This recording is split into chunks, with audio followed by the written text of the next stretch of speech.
Halo teman-teman, perkenalkan nama saya Cika. Saya Nunci. Saya Marsha. Dan saya Vestri. Kami dari kelompok 1 ingin menjelaskan teori Sigmund Freud. Jangan lupa menyimak ya teman-teman. Di slide pertama ini, saya Cika akan menjelaskan tentang teori Sigmund Freud. Sigmund Freud seorang psikologi yang berasal dari Austria. Oke, pada slide kedua ini saya Nunci, saya akan menjelaskan tentang teori perkembangan Sigmund Freud, di mana teori perkembangan Sigmund Freud ini adalah salah satu konsep utama dalam psikoanalisasi yang menggambarkan tentang tahapan-tahapan perkembangan kepribadian seseorang. Nah, Freud sendiri membagi perkembangan menjadi 3 tahap utama dan 2 tahap lanjutan perkembangan. Oke, kita lanjut pada slide ketiga. Nah, slide ketiga ini berbicara tentang 3 faktor utama yang tadi sudah dijelaskan dengan 2 faktor tambahan. Nah, 3 faktor utama itu yang utama adalah faktor oral.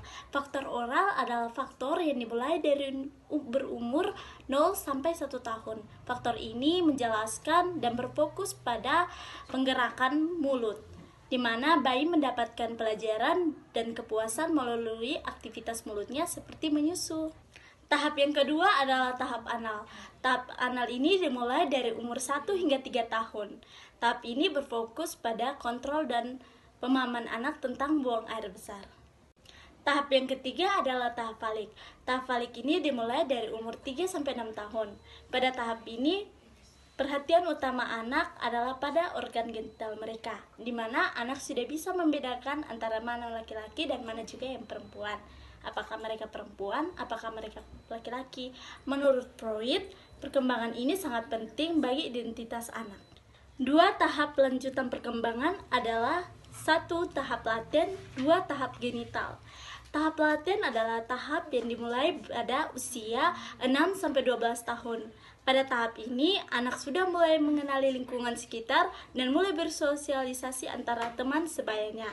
Tahap genital adalah tahap terakhir menurut Sigmund Freud. Tahap ini adalah tahap yang sudah menuju dewasa, di mana tahap ini adalah tahap yang fokus utamanya pada hubungan interpersonal dan kematangan seksual. Saya Marsha, saya akan menjelaskan teori perkembangan Sigmund Freud yang lain.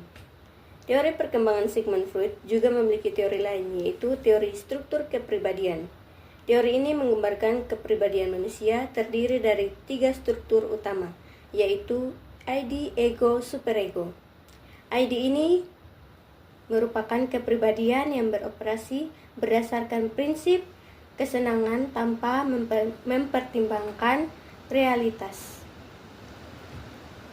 Yang kedua, ego. Ego merupakan struktur yang mencoba menyimbangkan keinginan ID dengan tuntutan realitas dengan norma sosial. Yang ketiga, superego. Struktur kepribadian yang berfungsi sebagai moral internal. Di slide kelima ini, saya Cika akan menjelaskan tentang latar belakang teori Sigmund Freud.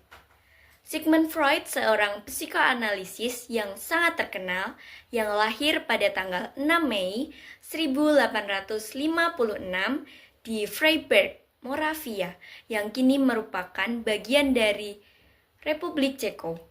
Ia kemudian pindah ke Wina, Austria, di mana ia menjalani sebagian besar hidupnya dan mendirikan praktik psikoanalisis. Freud adalah tokoh penting dalam perkembangan ilmu psikologi modern. Teorinya tentang struktur kepribadian, konsep struktur ketidaksadaran, dan analisis mimpi telah memberikan kontribusi yang signifikan dalam pemahaman psikologi manusia. Kita lanjut pada slide selanjutnya. Pada slide ini, saya Vestri akan menjelaskan tentang feminine psikolog dan kritik terhadap Sigmund Freud. Poin yang pertama, Sigmund Freud adalah seorang pelopor psikoanalisa. Psikoanalisa sendiri adalah metode untuk mengobati gangguan mental dengan menggali pikiran bawah sadar. Teori Sigmund Freud yang paling terkenal adalah teori penis envy. Penis envy ini berarti anak perempuan iri terhadap anak laki-laki karena tidak memiliki penis.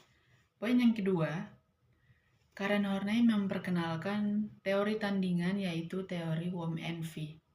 Womb envy berarti anak laki-laki merasa iri terhadap perempuan karena tidak memiliki rahim sehingga tidak bisa melahirkan anak. Dari kritik tersebut akhirnya melahirkan feminim psikolog. Poin yang ketiga, meskipun Freud memiliki pandangan kontroversial, kontribusinya dalam membahas seksualitas perempuan tetap signifikan, dan feminin psikolog berfungsi sebagai kritik dan refleksi terhadap teori-teorinya. Thank you guys. Pohon mangga dibelah dua. Mohon maaf jika ada salah kata. See you. Any question?